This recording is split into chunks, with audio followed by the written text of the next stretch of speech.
So hi అందరికీ. So మన గచ్చిబౌలి స్టోర్లో అయితే క్లాతింగ్ స్టార్ట్ చేసిన విషయం మీ అందరికీ తెలిసిందే. సో క్లాతింగ్ అంటే నార్మల్ క్లాతింగ్ కాదు. సో మన దగ్గర ఉన్న క్లాతింగ్ వచ్చేసి మొత్తం ఇంపోర్టెడ్ క్లాత్ అనమాట. సో డిఫరెంట్ కలెక్షన్స్ ఉన్నాయి. సో కలెక్షన్ చూద్దాం ఒకసారి. సో దీని ప్యాటర్న్ చూడండి, సో చాలా డిఫరెంట్ అండి అనమాట.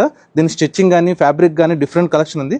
ఇదే ప్యాటర్న్లో డిఫరెంట్ టైప్స్ ఆఫ్ కలర్స్ కూడా అవైలబుల్ ఉన్నాయి ప్రైన్ మన స్టోర్లో వచ్చేసి. సో మన స్టోర్లో అయితే మొత్తం న్యూ కలెక్షన్స్ అప్గ్రేడ్ చేసాము. సో డిఫరెంట్ కలెక్షన్స్ ఉన్నాయి. సో ఈ షర్ట్ చూడండి, సో మన దగ్గర అయితే రిపీటెడ్ కలెక్షన్ ఉండదు. ఏ వీక్ ఆఫ్ మొత్తం న్యూ కలెక్షన్స్ అప్గ్రేడ్ చేసేస్తాం. సో ఇదే ప్యాటర్న్ లో ఇంకో కలెక్షన్ కూడా ఉంది. సో చాలా బాగున్నాయి కలెక్షన్. దీని ఫ్యాబ్రిక్ కానీ స్టిచ్చింగ్ కానీ, సో మెయిన్లీ చూడండి ఈ స్టిచ్చింగ్ ఆర్ బటన్ అయితే చాలా బాగుంది ఇది. సో మీరు ఎలా యూజ్ చేసుకోవచ్చు, పార్టీ వేర్ కానీ క్యాజువల్ కానీ అయితే డిఫరెంట్ ఉంటుంది కలెక్షన్ ఇది. సో ఇదే ప్యాటర్న్ లో అయితే మంచి క్వాలిటీ షర్ట్స్ ఉన్నాయి. ఇది వచ్చేసి ప్యూర్ బ్లాక్ అనమాట. బ్యాక్ లో చూడండి చాలా బాగుంది ఇది. సో మన దగ్గర చాలా సైజెస్ అవైలబుల్ ఉన్నాయి. ఎం నుంచి XXL, XXL కూడా సైజెస్ అవైలబుల్ ఉన్నాయి ఫ్రెండ్ మన స్టోర్లో వచ్చేసి. సో మొత్తం న్యూ కలెక్షన్స్ అప్గ్రేడ్ చేసాం, డిఫరెంట్ ప్యాటర్న్స్ అనమాట. సో ఇదైతే పార్టీ వేర్ చాలా బాగుంటుంది. ఇదే ప్యాటర్న్ లో ఇంకో కలెక్షన్ ఉంది.